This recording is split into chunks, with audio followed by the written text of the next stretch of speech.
हर महादेव दोस्तों, कैसे हैं आप सब। चलिए शुरू करते हैं आज की कहानी। दिव्या की नज़र बार बार पड़ोस में सोने पड़े मकान पर ठहर जाती।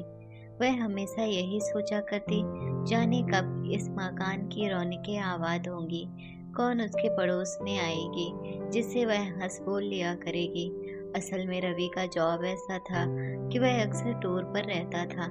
ऐसे में दिव्या के लिए समय काटना भारी पड़ जाता। आखिर टीवी मोबाइल में कब तक आंखें फोड़े। वह भी थोड़े समय ही अच्छा लगता है। वह रवि के आने की बाट जोहती रहती ताकि वह आए और उसके मुंह पर लगा ताला खुले। आखिर एक दिन सुबह सवेरे उस घर में हलचल सी थी। एक भरा पूरा परिवार कार से उतर रहा था। दिव्या बड़ी खुश हुई। वह बड़े उत्साह से काम छोड़कर उन्हें देखने लगी। एक प्रौढ़ दंपति, दो बेटों, एक बहू और दो प्यारे छोटे बच्चों के साथ उस घर में रहने आए थे। बच्चों से दिव्या को बहुत लगाव था, पर अभी तक उसकी गोद बच्चों की अटखेलियों से मुक्त ही थी।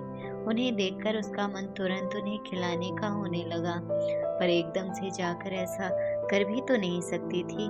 पता नहीं क्या सोचने लगे। अभी जानती भी तो नहीं थी उन्हें।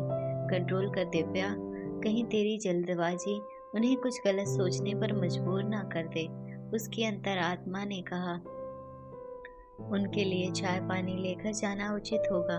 सोचकर उसके कदम रसोई की ओर बढ़ गए। उनसे मिलकर उसे बहुत अच्छा लगा। बड़े ही मिलनसार और सज्जन लोग थे। धीरे धीरे दोनों परिवारों के संबंध काफी प्रगाढ़ होते चले गए। दोनों के रिश्तेदार और मोहल्ले वाले भी उनकी नजदीकियों से परिचित थे। एक दिन वो बोली, दिव्या, तुम्हारे लिए खुशखबरी है। दीपक की सगाई पक्की हो गई है। सारा काम तुम्हें ही संभालना है। अभी से तैयार हो जाओ। हाँ हाँ, क्यों नहीं आंटी जी, आप बिल्कुल निश्चिंत रहिए, मैं हूँ ना, सब देख लूंगी। और दिव्या ने अपना वादा निभाया भी। हर काम आगे आगे करती रही, जैसे उसके ही देवर की शादी हो। शोक, पटले, सुहागदानी, मौरी, हरी चूड़ियाँ, डलिया से लेकर ब्लाउज सिलवाने, चूड़ी मैच करवाने के लिए रोज बाजार भागती रहती। हालांकि आंटी जी की बहू भी घर और बच्चों को संभालने में पूरी तरह से लगी हुई थी। आखिर घर में मेहमान आने शुरू हो गए। लगन का दिन भी आ पहुंचा। जैसे दिव्या दिन में 10 चक्कर लगाती, पर जब से उनकी बहन बेटियां आ गई, तब से आंटी ने उसे अनदेखा करना शुरू कर दिया। वह जाती तो ना उसे बैठने के लिए कहती और ना ही किसी काम के लिए कहती।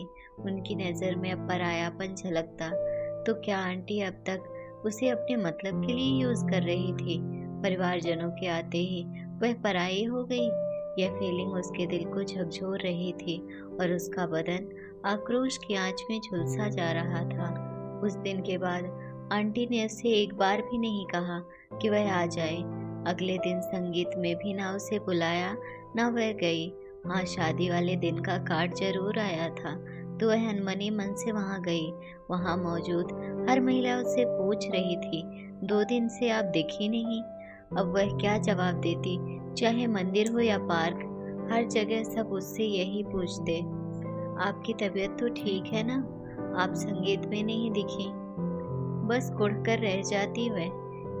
क्या ऐसे लोग एक बार भी ये नहीं सोचते कि अक्ल सब में होती है, पर हर कोई इतना मतलबी नहीं हो सकता। दोस्तों, अगर आपको मेरी कहानी अच्छी लगी हो तो अपने दोस्तों के साथ भी शेयर कीजिए और कमेंट में ज़रूर बताइए कि कैसी लगी ये कहानी। और हाँ, ऐसे ही अच्छी अच्छी कहानियों के लिए चैनल को सब्सक्राइब